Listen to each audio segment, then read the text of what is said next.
Asthma is a chronic condition where patient feel tightness in the chest, then wheezing and whistling sound, breathing discomfort.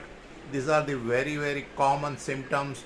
While lying down in the bed, patient feels uncomfortable, and other thing, certain types of exercise induced asthma is there, allergic induced asthma is there.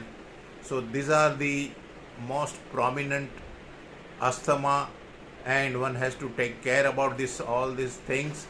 They have to drink boiled water, they have to apply some karpuradi oil over the chest area and do some steaming so that the cough can melt down. And some medicines are good for this asthma patient, like swasanand gulika, then talispatradi powder, sitopaladi powder, and good purgation